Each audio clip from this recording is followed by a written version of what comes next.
Mhm. So it's dry, and I will bring more and more um painted areas into our picture. And now I want to work a little bit on the box itself. So, wooden box, golden color, but again, if we think about this, so that part of the box is exposed to the light, right? And it's distinctively like you can see this shine like of wood, okay?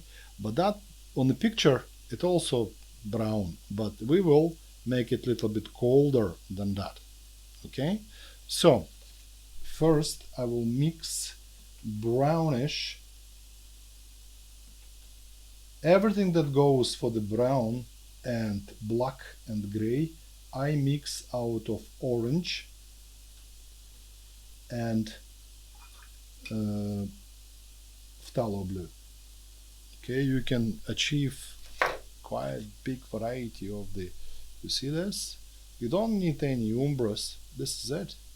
So if we get more, we get that black, different kind of browns. So I don't know why people buying those stuff. Anyway, so but what I'm gonna do now is I'm gonna use my gold underlay and I paint it here. So painting around the flowers.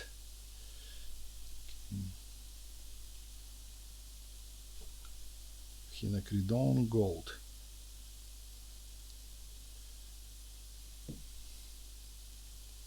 All the box.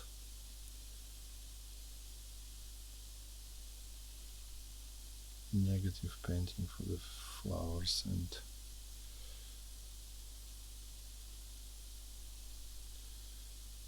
so it will pop at the end.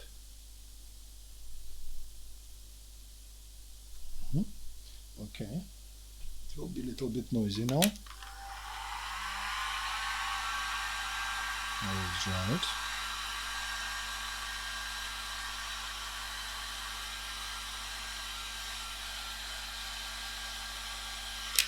And now I will start with the shadow. Deep, very deep shadow. And that shadow is kind of cold brown color. And this is what I'm gonna do now. So I will paint this directly under the flowers. It will be very dark and cold. Then, while it's wet, tiny bit of orange, so to make it warmer, and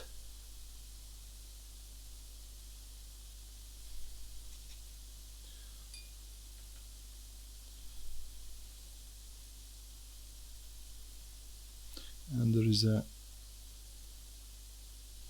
some sort of edge here that's supposed to be left bright. See what happens?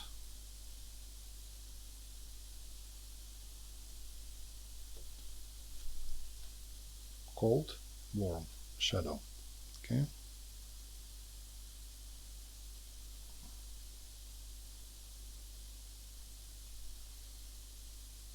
So I have painted this, and there is nothing I will do at the moment while it's wet. Don't even try to go anywhere here. Let it set. So just you always will be tempted to try to play something on this area, but please don't. Also, while I have this very dark, cold colors, I will paint the bottom of that box.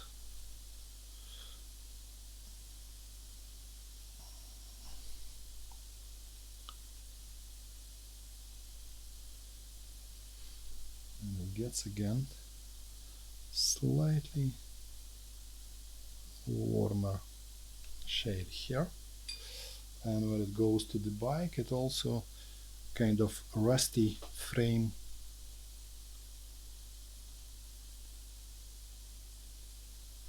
Like this.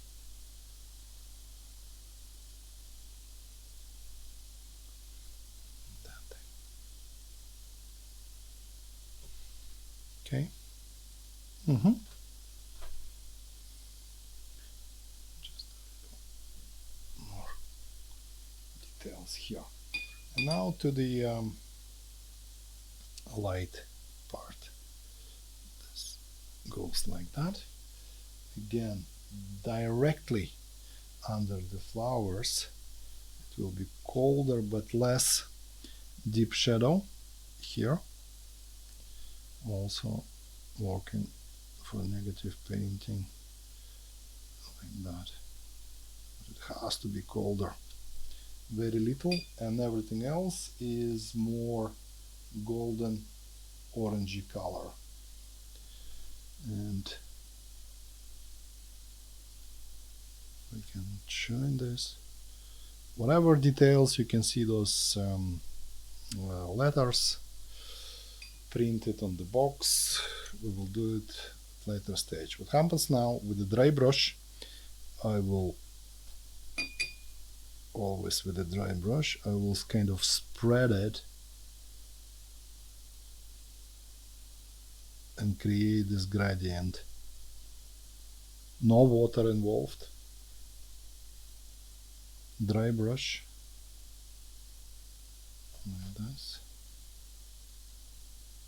Okay, so looks good. When it dries, of course, it's obvious to me that that bit's supposed to be more darker, so I will do it. Okay, but so far so good. So as you can see, we're starting to create more drama, more contrast, and so that is it's really hard to say at this moment how long it will take, but I guess it will take a while, quite a few hours. I'm doing this not in one sitting.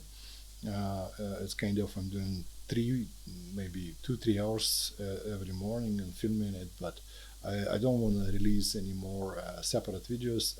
All the future lessons will be one video, but everything, all the process will be squeezed in that one video. Okay, now next thing I gonna work. You see what I want to do now. It's always very difficult to establish the correct balance between light and shadow. So for instance, if I start to make some shadows here, but as you can see, the darkest area actually is there. So I want to make this dark first, and that will be kind of indication for me for rest of the picture. No place on the picture will be darker than that area. Okay, except maybe for extreme shadows there. So that would be the thing that I will do now, making shadow here. And for that, so I don't want to make any, and maybe I will, no, there will be no more wet on wet situation. So, but I still will be working with, always trying to get, that edge first. It's very dark. There is not an obstructing it. To make it more realistic, when I'm painting, I'm including different shades of paint, you see, because any shade is not consistent. It's changes, and it's a good thing when we can,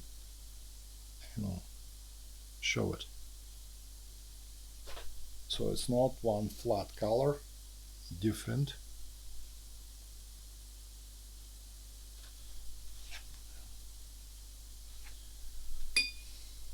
Now this.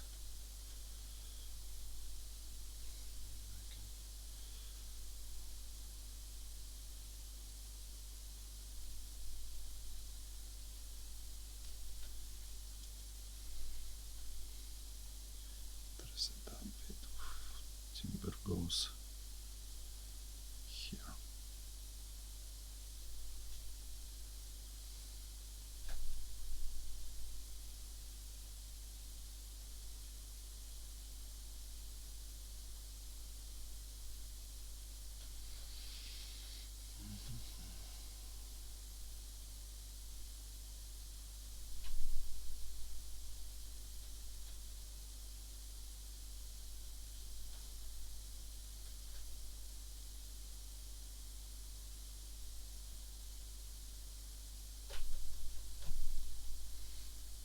Softening. I forgot to soften it here. On the background, we shall avoid all crisp elements. It's warmer there. I can always include this bit of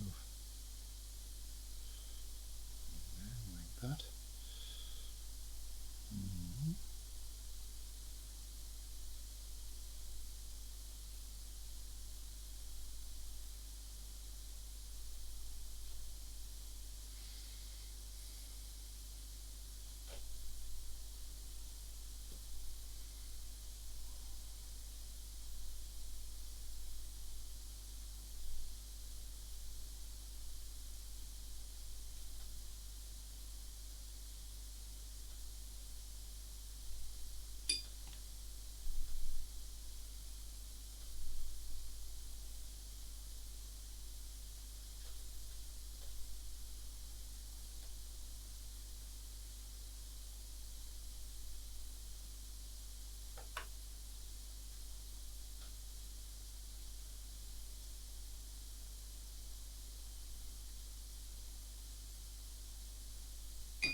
Okay.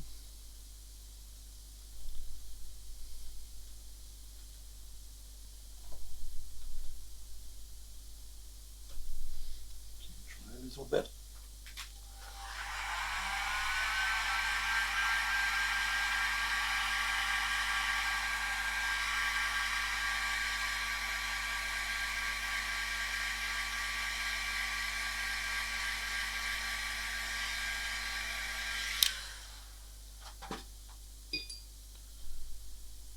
More shadows goes here.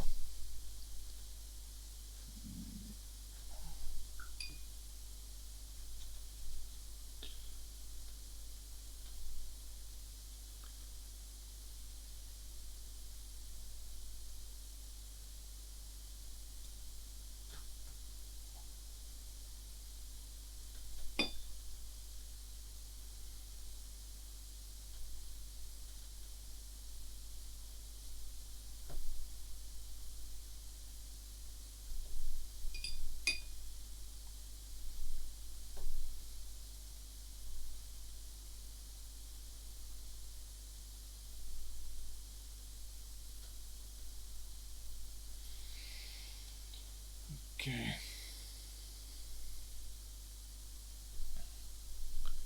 More details under the box. This goes darker.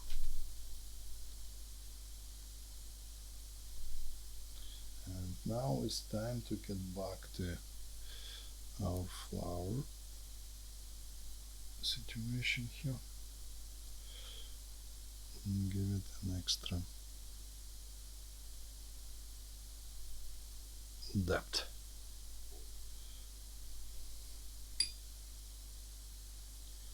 And spread it with a dry brush towards the bottom.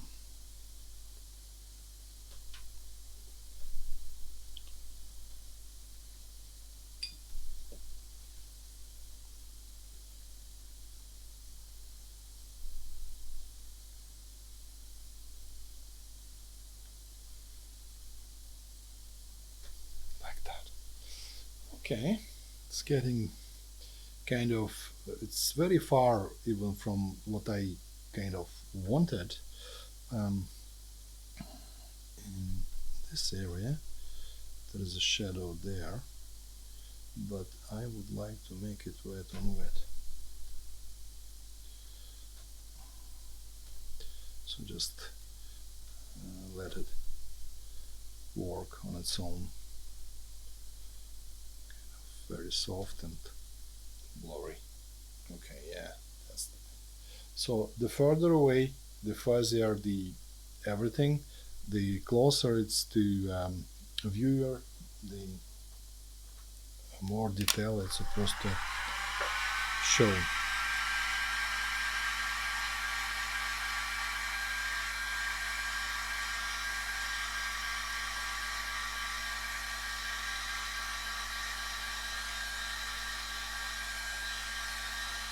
Okay, we'll leave it for now. And I'll start to work with the rest of the gates. It's more warmer colors. And let me see. Yeah. So first I will create the shape. It's kind of, it looks like in here it looks like a square box. In there it's more like rounded.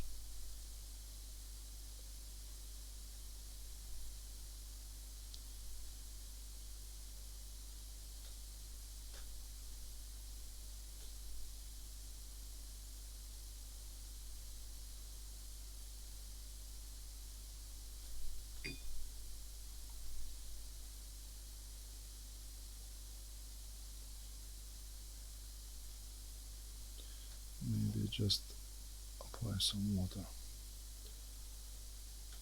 in there and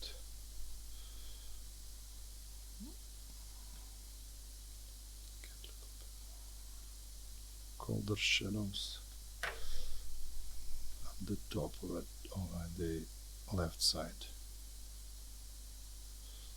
Only while it's wet.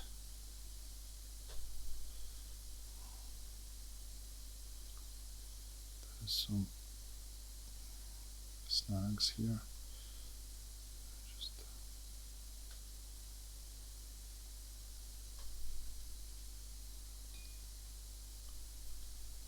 this layer is done, and I will be just picking details.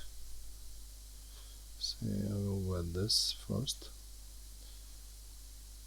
This piece of this part of the goes across here. Wet on wet. Everything here will be wet on wet. I mean on the background.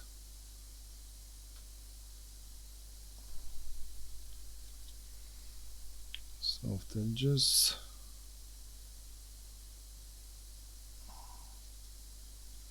Okay.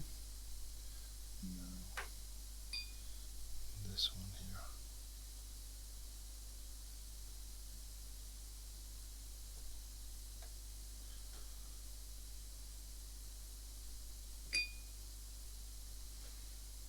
So I guess it's impossible to make a comment on each step I'm doing. So I reckon you need to understand the logic of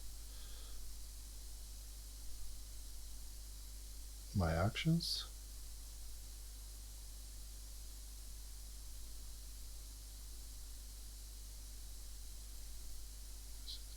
Metal brace.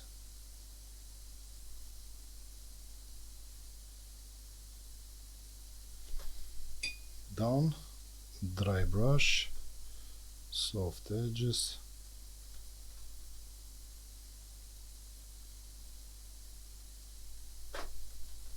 This.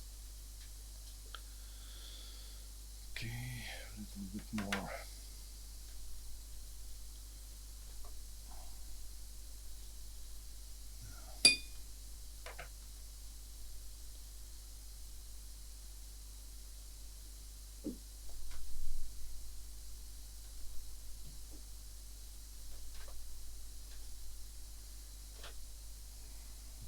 Wet this area here first.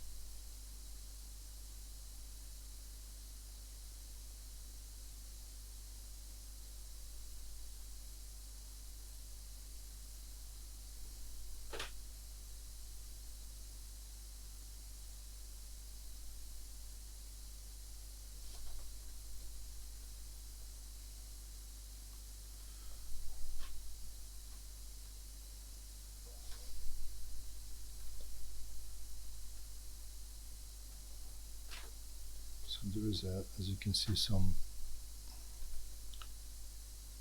details like vertical lines that you can see within the wood texture. So while it's wet, we can add something. Of course, the different density, different color, but only while it's wet. There's a shadow here. So we can make it softer.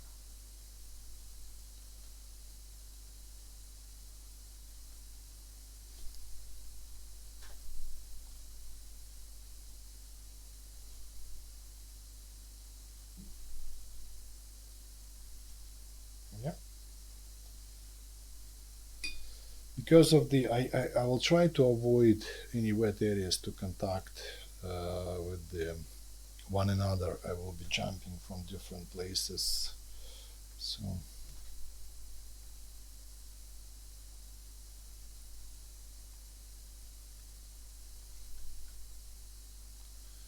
but still I'm using only one mix with the different just concentration of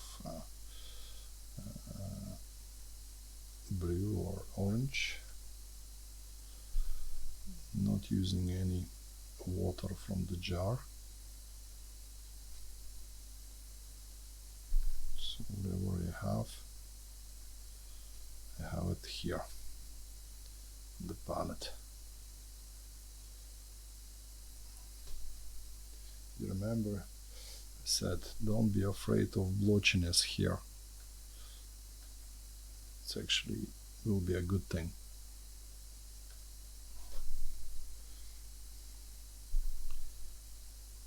It will help us to reproduce the that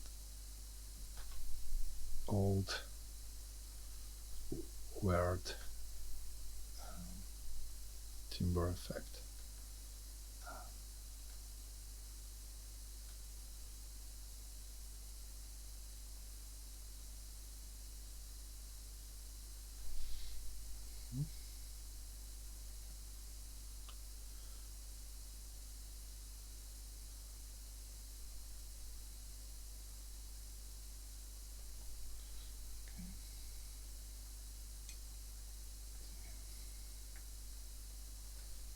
This looks a little bit more golden.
And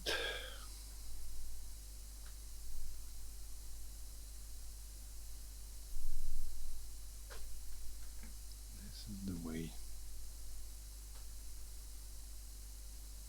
I deliberately leaving some, unpainted, like a blank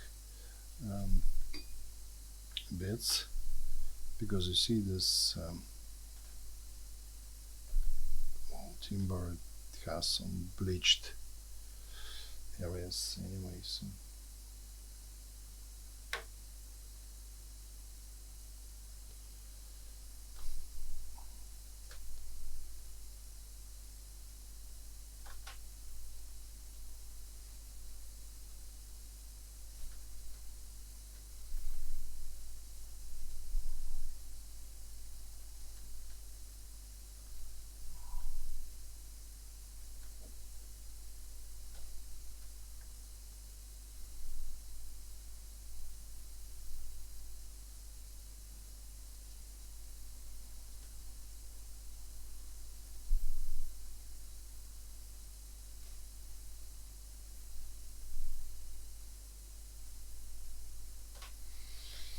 Okay.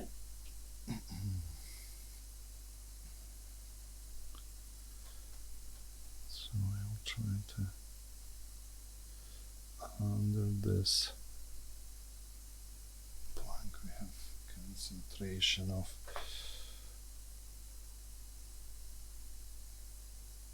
shadow.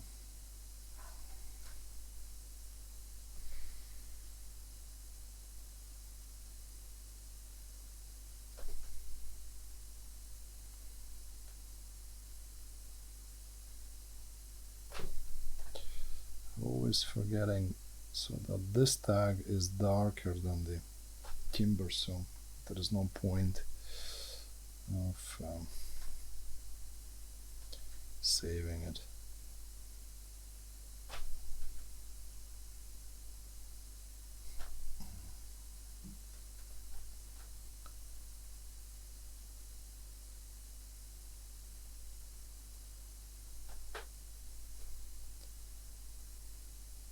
At this stage I can take care about the those threads that the tags are hanging on.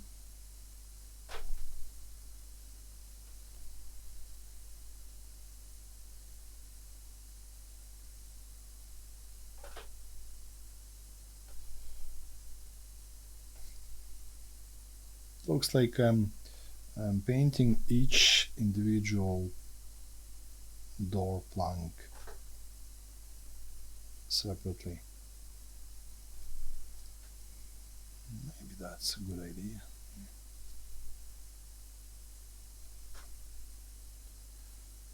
So as you can see, it will be a little bit more concentration of the dark here.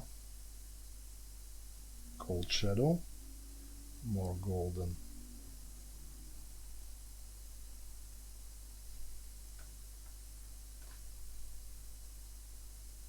Rest.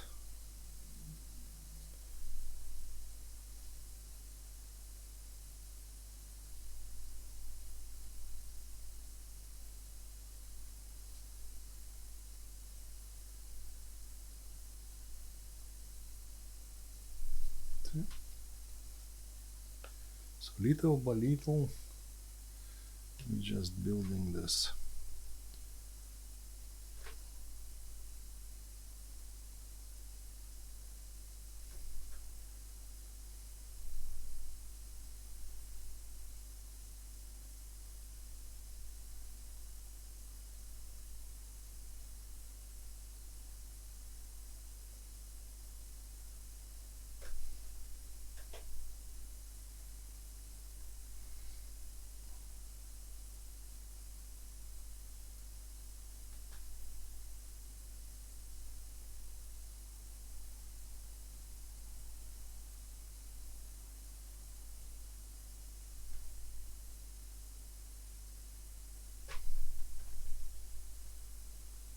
Okay.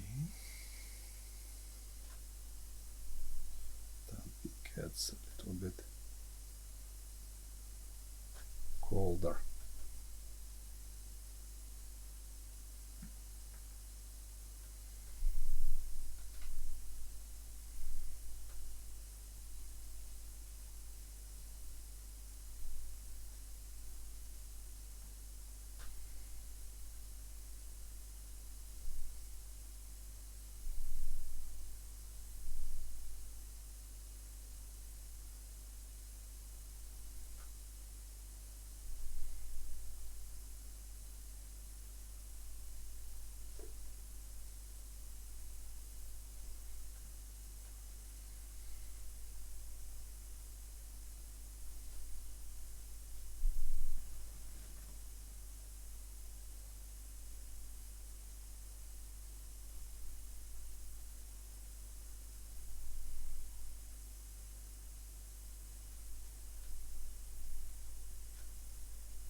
So actually, as you can see, there is some two planks are separated and exposing the environment behind it.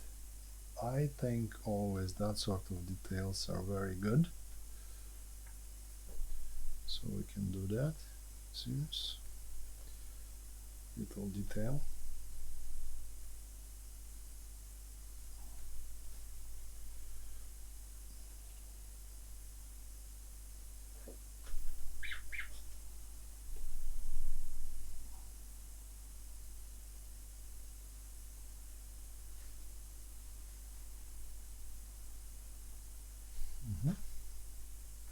Why not? Run out of the paint. More mixes.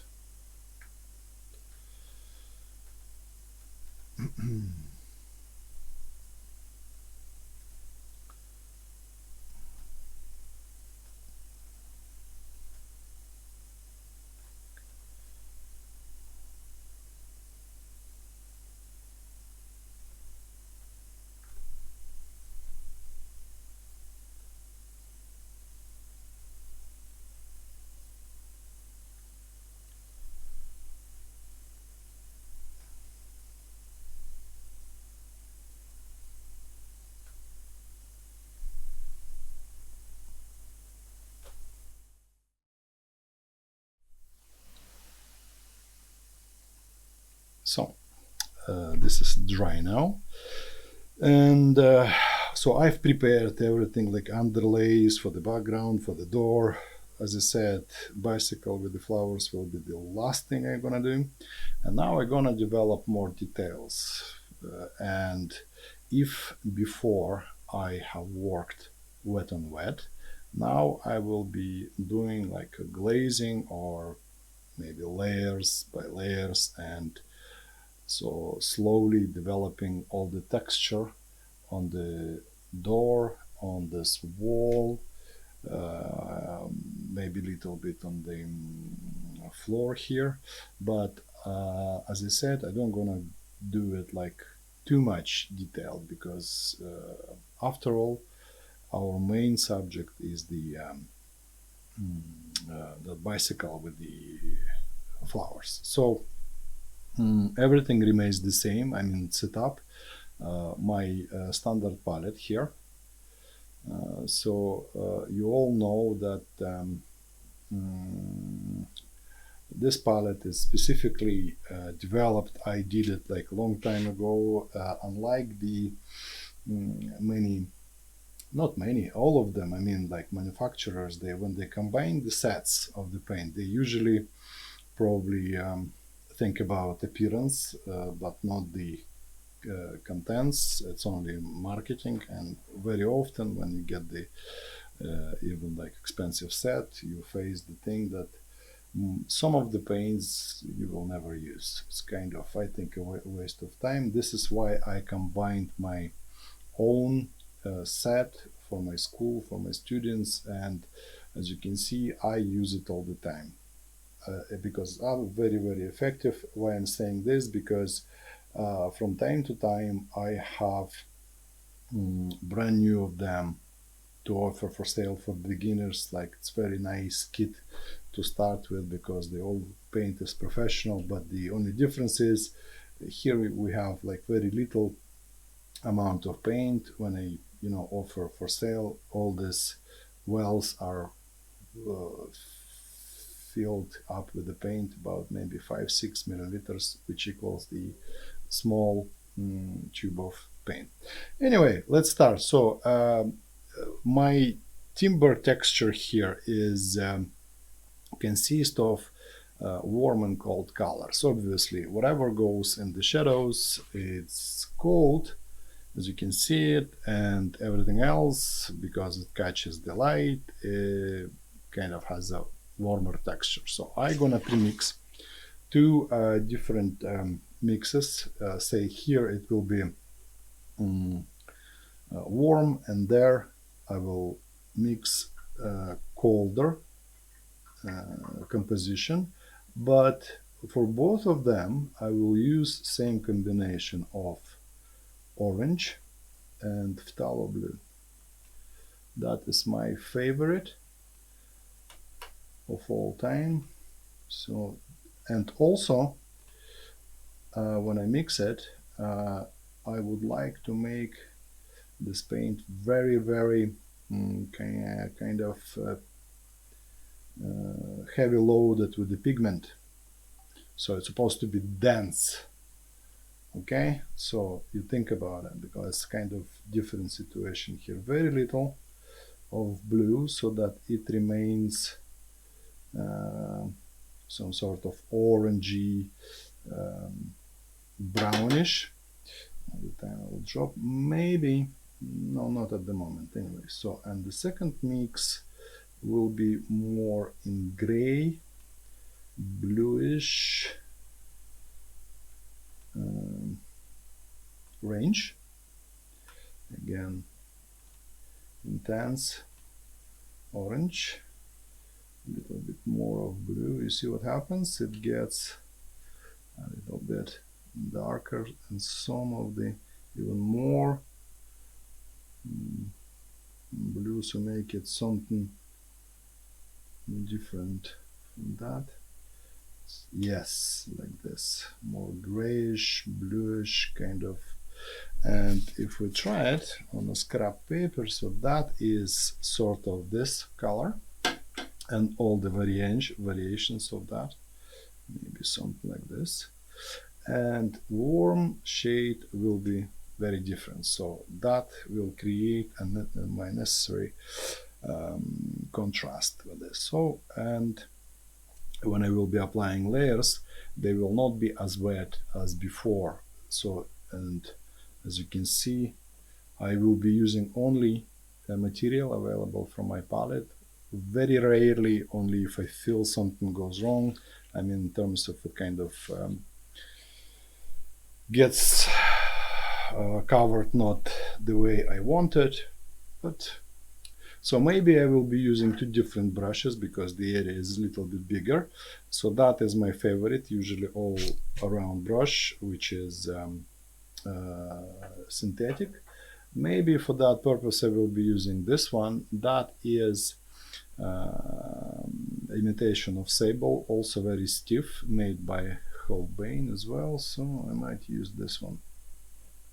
And basically when I will be trying to do all the texture on the planks, I will be painting, I think, each plank kind of separately to create the visual separation, so that they can easily distinguish each plank that this door made of, so that, like, I don't want to make the whole solid texture, because each board that belongs to this door, different texture, different grain, so we kind of try to repeat that. And I will start with here, so that is shadow.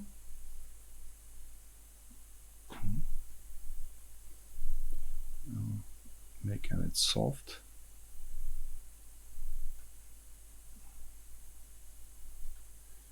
More concentration some places.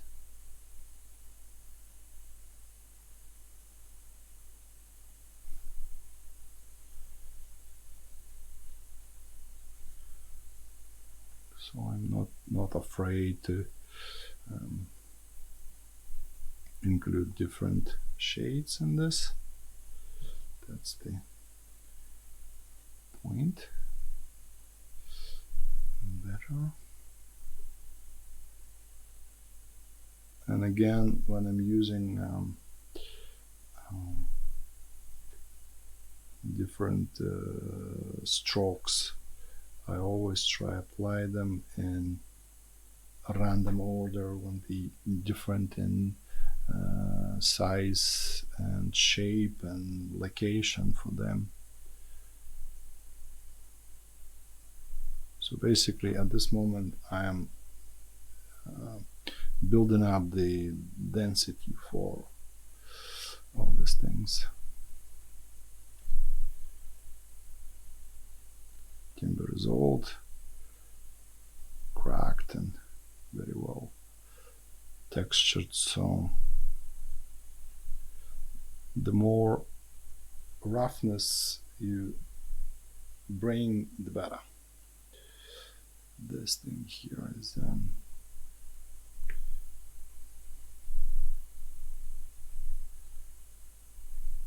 shine, and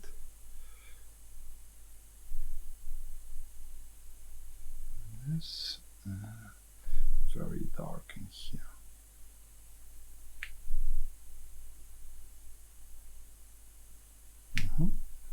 And here I go, like doing everything that see, some shadowy areas.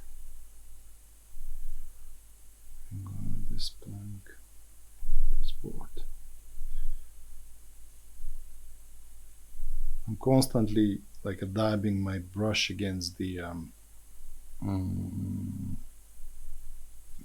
piece of fabric so that it removes unwanted excess of water. We don't need it. I can miss in some places, you know, the spots like that to expose the underlay. It's kind of good.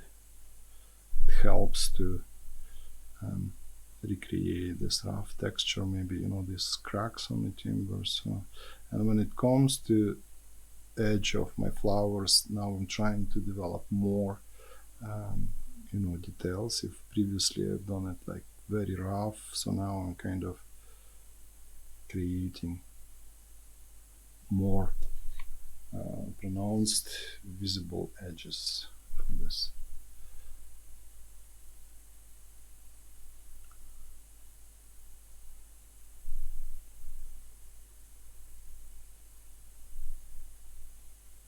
So my picture actually kind of a little bit taller. So like basically if you can't see what I'm doing exactly the same what I've done here. So don't be worried if you can't see it. Perhaps I will cut it anyway, but just I don't know where I'm gonna cut it. So this is very gray, that bit.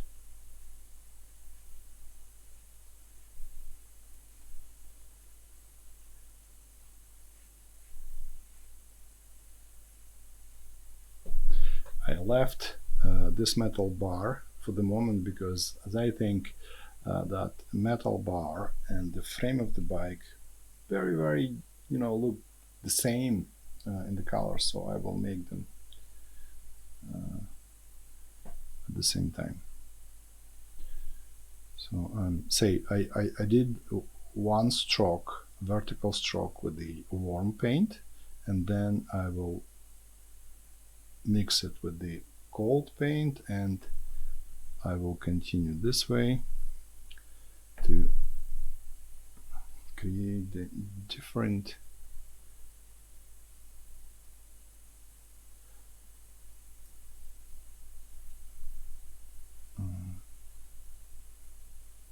texture for each board that we see it. Of course, in here, because it's the shadowy area, I'm trying to get it colder. Then it goes further.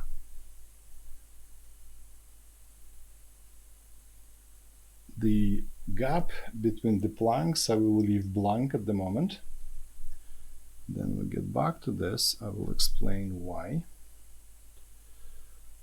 So first of all, I will be able to see exactly what I'm doing here, and this goes over because that.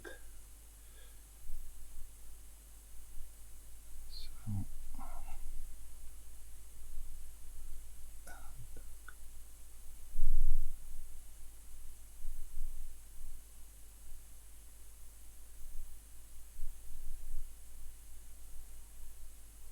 motherboard, so it continues this way here.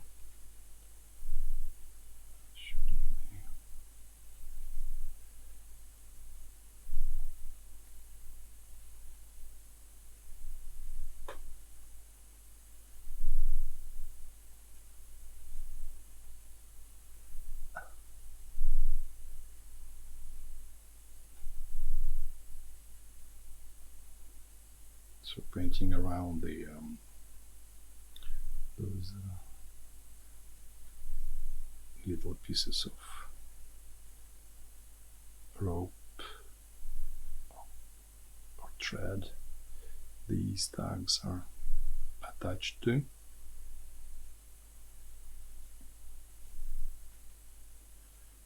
Of course, at later stage when it dries again, I will go through the some shadowy areas again, so maybe to increase this old timber effect.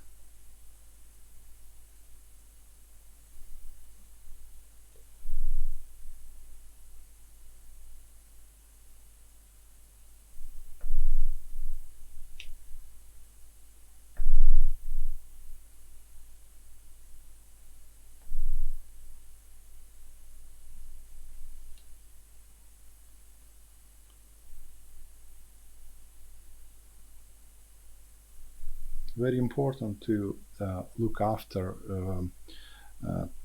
transparency of your layers. They're supposed to be,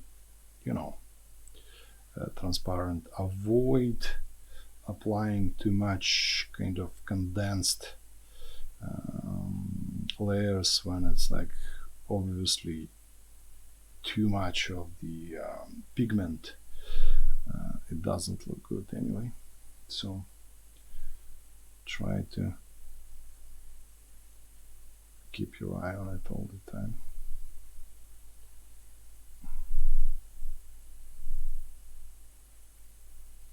So at this stage I can fix any imperfections maybe I overlooked before. So this is the time to do it, straighten the lines, maybe some edges. Say, you see, like everywhere I go, I can fix it now. Like this.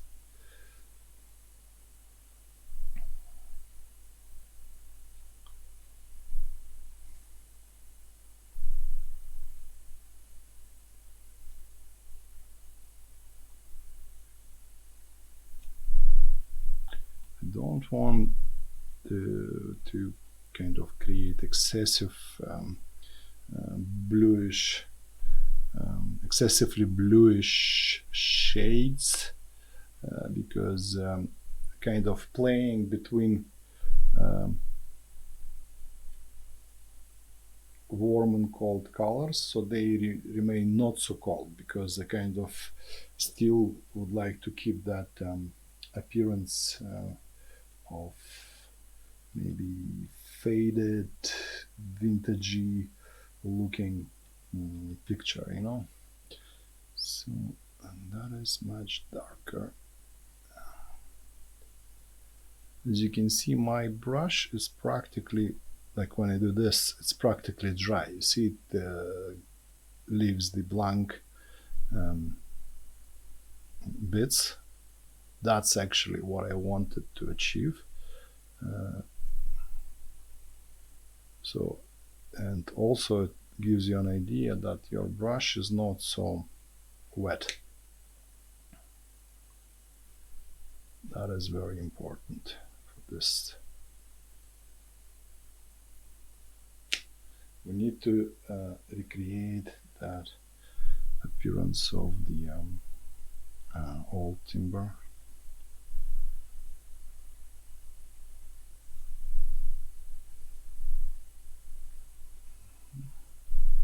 This is very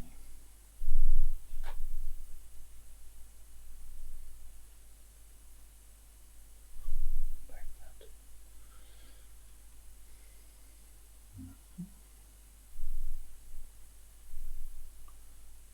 This I can see the concentration of shadow. So I will add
Now we're gonna do something here with the stone, because I'd like to reproduce this chipped kind of surface, well, at some level, maybe not too much, but so this is what I'm gonna do now. I'm gonna pick this shade, so it's kind of grayish color, and then paint everything around the this chips, okay, holes or whatever they are, and this is how it's gonna look. But my paint will be very, very light. I even use this maybe like that, like this. Yeah, very watery. It's supposed to be very, very watery, something like that. And this is what I'm gonna do. Yeah, I could have used the maybe masking fluid, but I don't want to do any mess with this. So this is how it's gonna look. So I'm gonna paint around this randomly, create this future imperfections, so they kind of different shape, and it doesn't have to be perfect, so just, but make sure they random.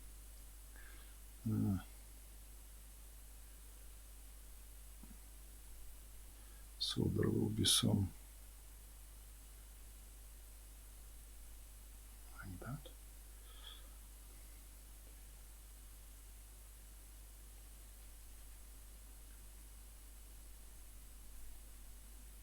Just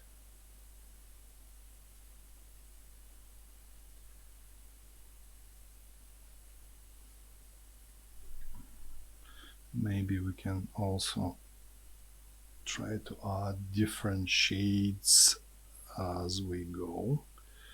I don't want to go make like too many of those. So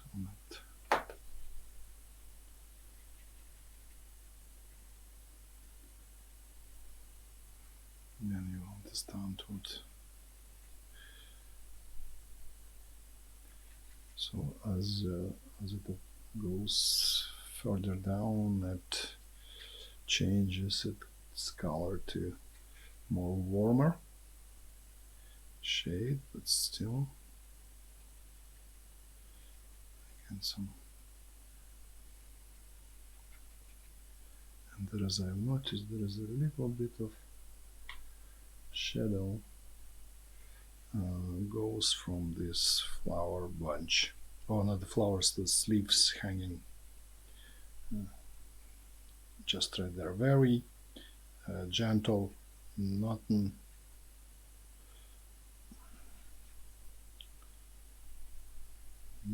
like, just like that. Just see this area supposed to be slightly darker because that thing is very faded, looks very faded. So while it's wet, I can add some shadows like this. It should be fine.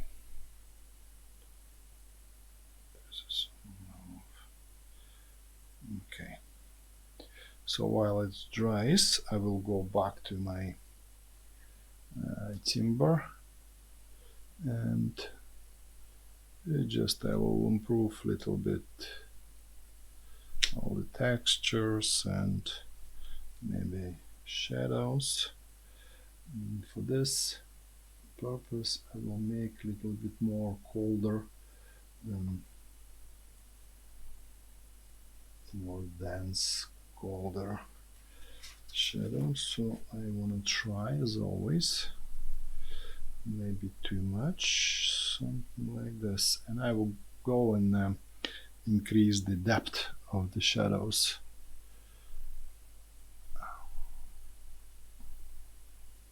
One quick go, and then I will dry my brush and soften this edge so that it looks like shadow.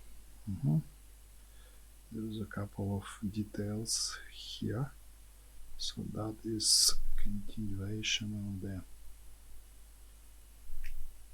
that bar. Close there. Okay, so there's a little bit of shadow here while I'm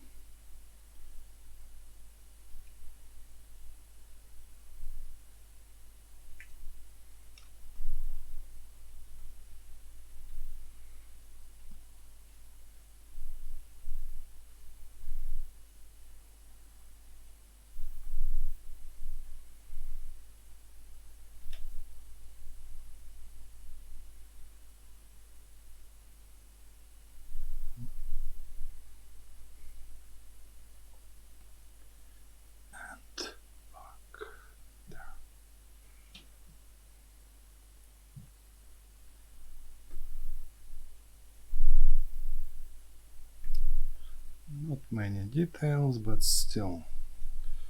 So the shadows.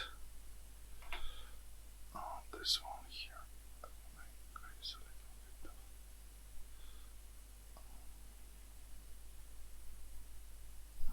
Like that. This.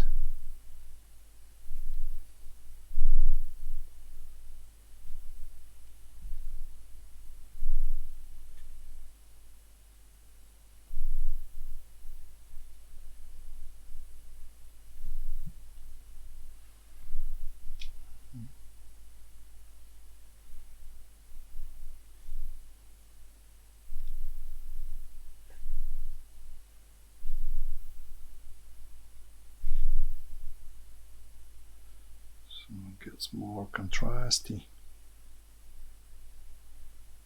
as a result, more natural, realistic looking.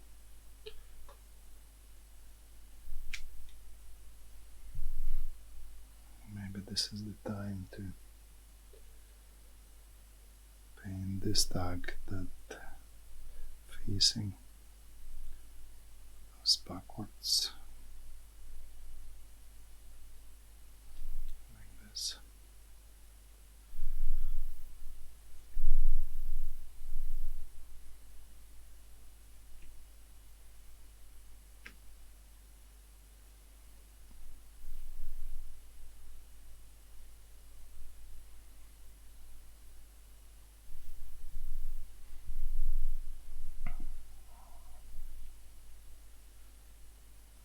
making this gaps between the birds.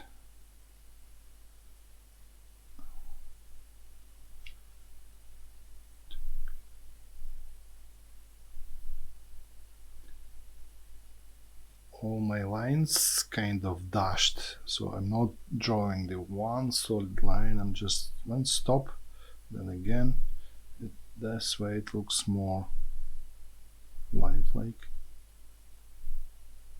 like this. There is a little shadow here of the metal plank, metal bar that is there. Some areas should be more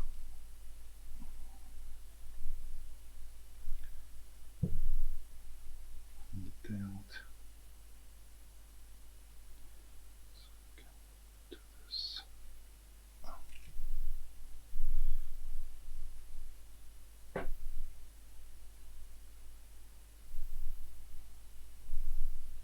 Just like that.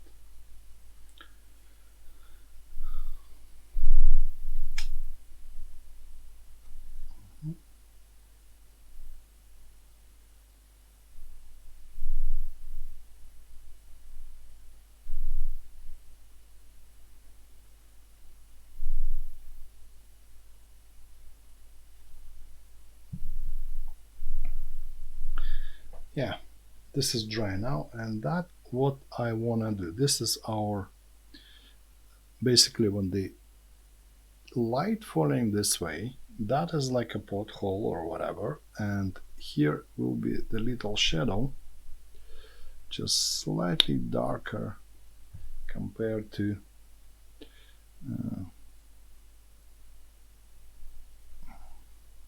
the outer tonality, maybe. So we can just no.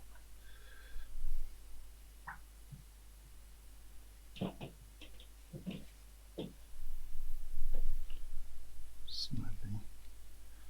And each just a little shadow there to make it look like a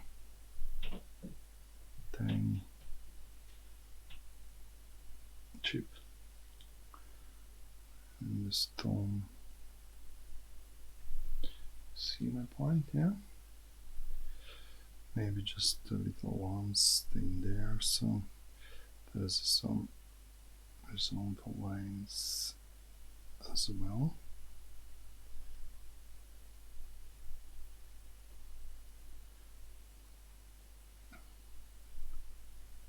Nothing crazy, just a little bit to make this appearance more natural. Few stains like that.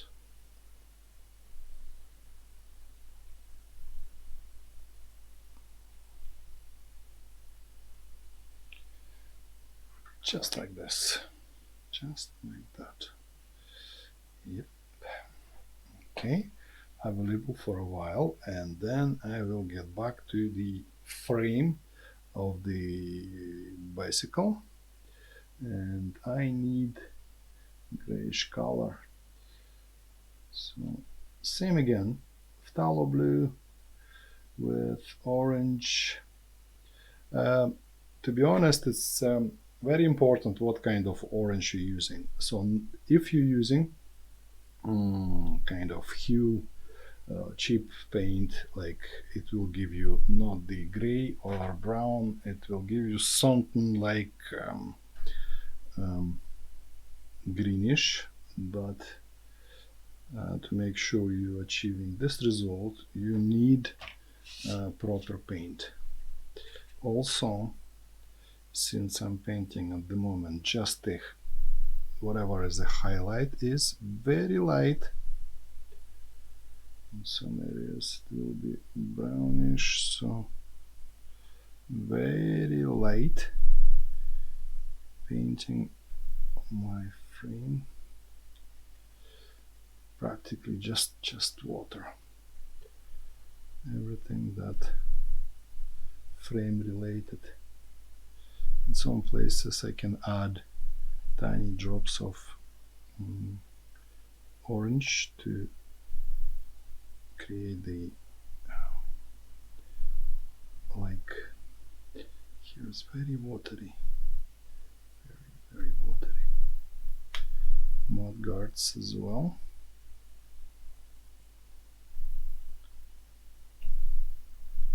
So here like this looks good. And while it dries I can do tires and take a closer look at this. Let's talk about this for a second. So the front of the tire, we can see like most of it, then it narrows at the bottom, and then we can see only the wall of the tire. And then like in this place, it's kind of, we're starting to see the rim. So I will be doing this first on the both wheels. Again, you see, I'm only using at the moment only 2 paints. And whatever happens, the first coat, whatever we do, light or dark areas, we pick the lightest color within the area that we're painting. And for me, it's kind of brighter, grayish, color of the tire on the light here. So that will be my color there. Something like this. I like that. And I will paint the whole tire.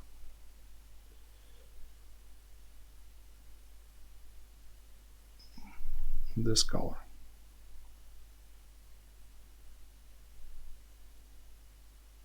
That is the color. Oh my god. So this is the how it sorted. Okay.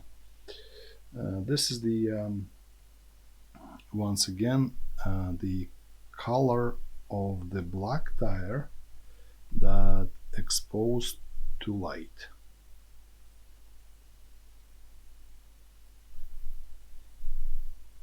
Here it transforms slightly visually to more narrower.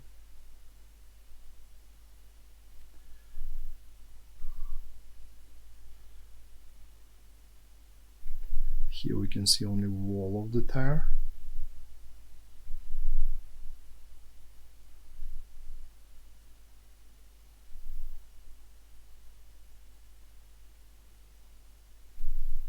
Like this. So make sure everything is painted. Here now we can see parts of the rim.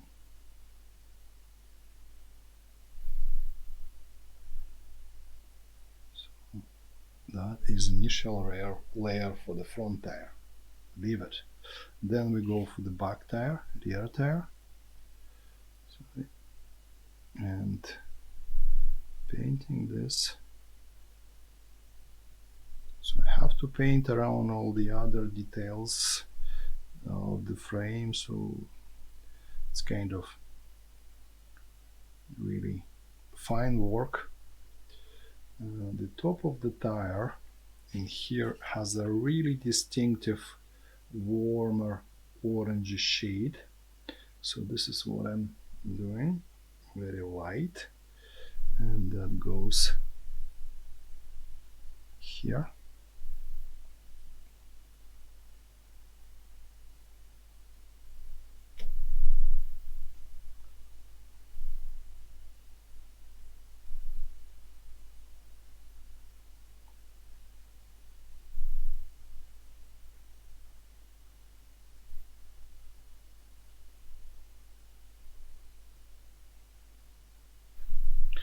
Like that.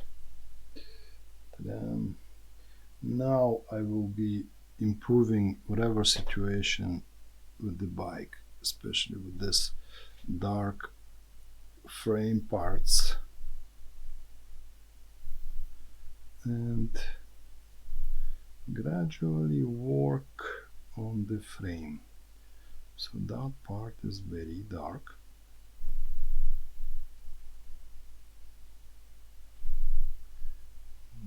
That beyond is also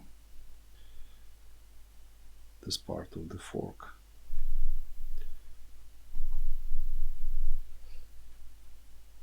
Even though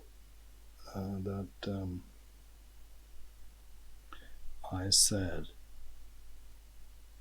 it's supposed to be highly detailed, also it should be reasonably detailed, you know.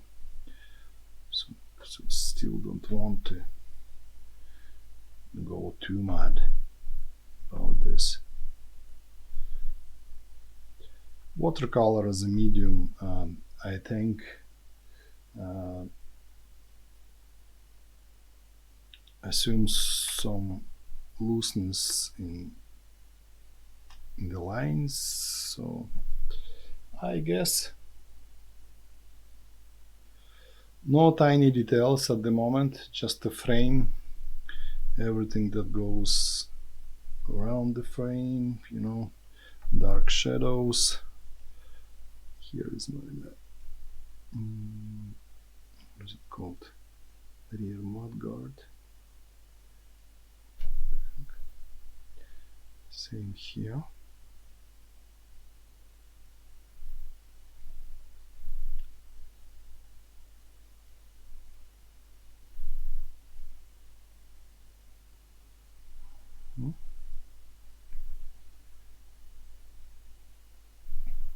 Pedals. Okay, I'd like to bring more bluish shade into the shadow here at the box. Make it more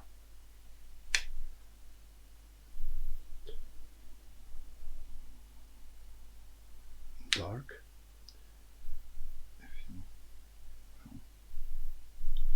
That's it.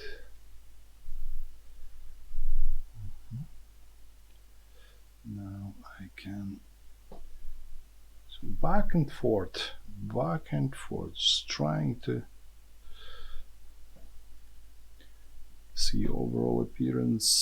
Somewhere needs a little bit improvement, and I always give the areas some time to dry before I do anything. That's the shadow for it. Like that. Now increase the shadows directly under the tags. Oh, my bar, steel bar, should be gray. Slightly like this. Now it dries. I think this is dry already. Oh, reasonably dry. And see the rim, rusty. So obviously we need to make some sort of more orangey appearance to that. And it's very easy.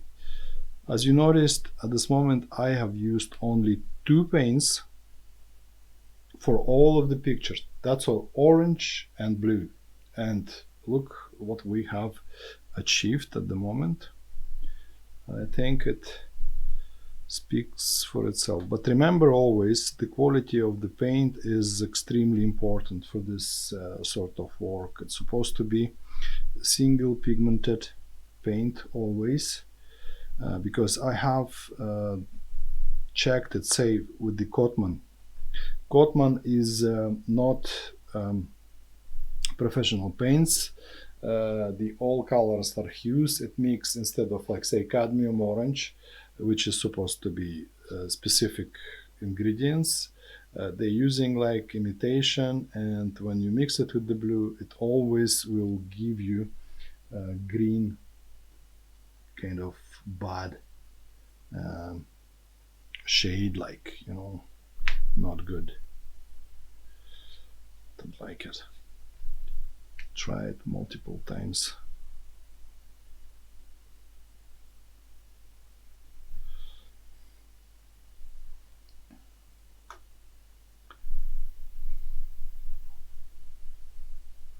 This kind of balls here, I like to show them slightly.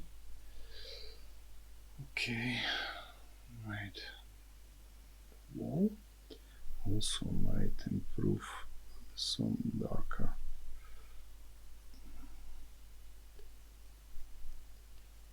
Just that area, I think, could be slightly darker. I'll take another bigger brush and I just very watery but warm. I will paint this whole area here because that is the shadow.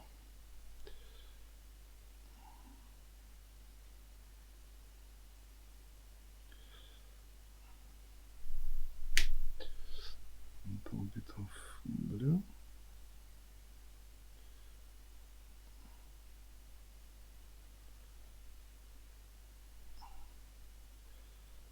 We can add, while it's wet, I can add maybe different shades like a bluish, so to create an extra like a density points here. And as I mentioned before, I will not overdo the floor, ground, because I don't want it. So just very, very, just like that. I think it's enough, and we can start with the some of the shadows from the bike. Just wait a second now with this confirm. See what happens. I can paint over some places to eliminate any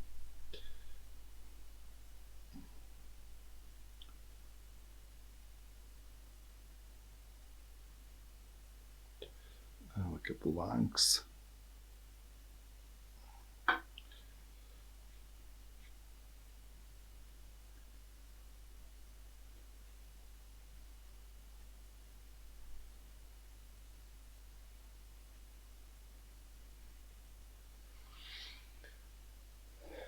And while it dries, I like to do something here. There is some green bits. Perhaps I just it's supposed to be grass, I think, but we'll make it very, very loose.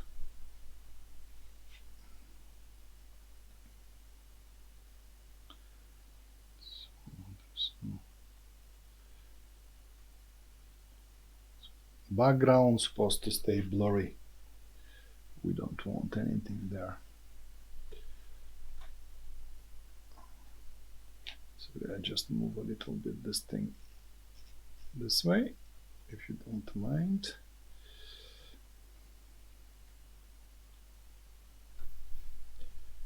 This is wet. Maybe I can do it even more wet.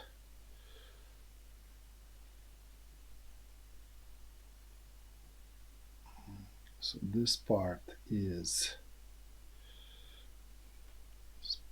I suppose, some sort of wall.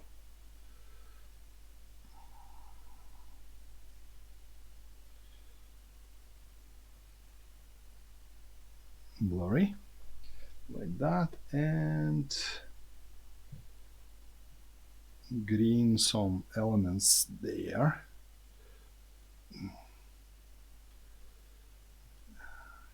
Make it a little bit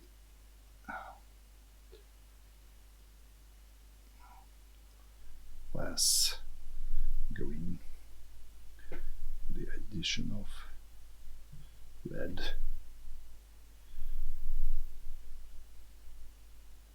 While it's wet, paint moves freely, so good. Now that goes back to the top. I don't know if I want to do, this is the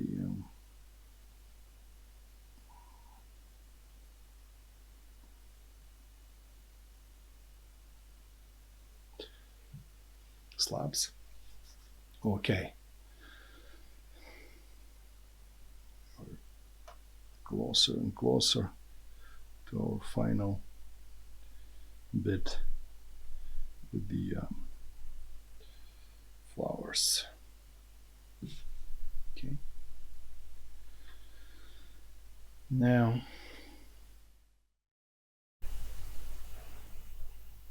okay, now we're gonna try to paint flowers. Okay, so you noticed I have cleaned up the mixing wells because we're gonna do different colors. Also, I will change my brush. So this time I will be using brush, this one.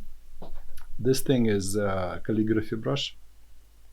I don't know what it's made of, probably very, very cheap stuff. But the beauty of it, because we have some sort of, I'll show you what I mean. So let's say mostly all this greenery stuff, leaves, they are kind of pointy, and the strokes this brush leaves is kind of gives us the ability to create different, you see, very, very interesting. So we can do pointy, add some shadows, and so on, so on, so on, like this. That's the thing. Cost, I don't know, €2 perhaps. Anyway, so I will start with the green, and I'd like to kind of negative paint around this, all these flowers, okay, and only after that I will do something with the flowers, but the green goes first. Of course, I will start with the more lighter green, so that will be, say, here, you know, like there. You can see on the picture it's very bright. So I will paint all the green bright color first, everywhere it's supposed to be. We can use clean yellow, green, something like that. At this moment, it absolutely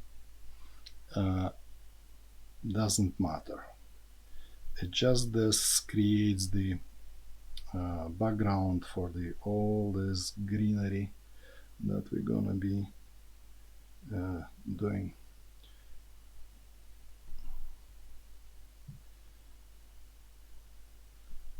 I will do it like from the outside first.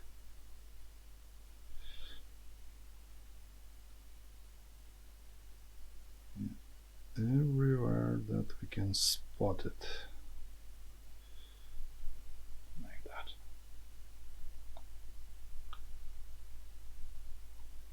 Just create, so this is the big kind of like a rose or something, so we just leave it like that. So whatever I leave blank in the future will be flowers. So that, see what happens with this brush.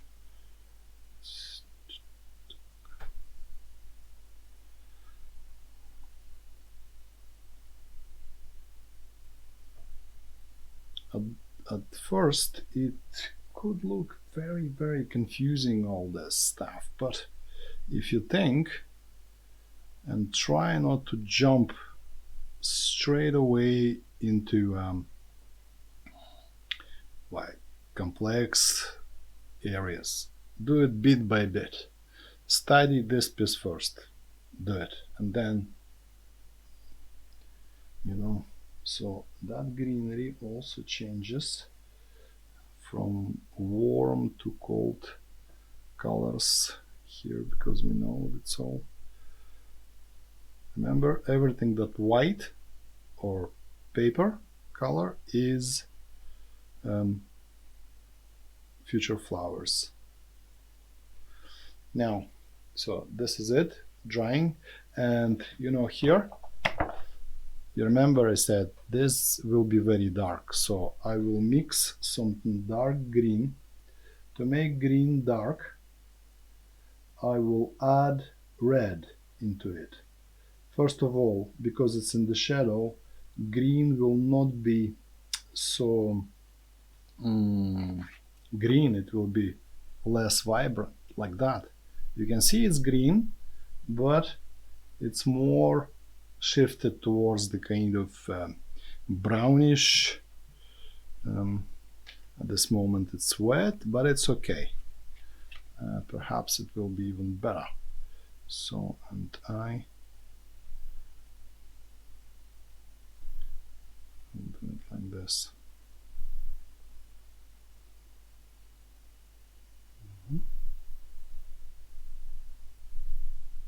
See what happens, like that. I can add tiny drops of this darker green in the areas already painted. So for there is no particular order for this. I'm just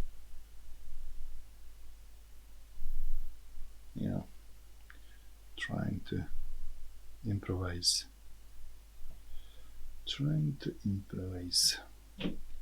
Like this. Okay. Now I will leave it for a few seconds until it completely dries out.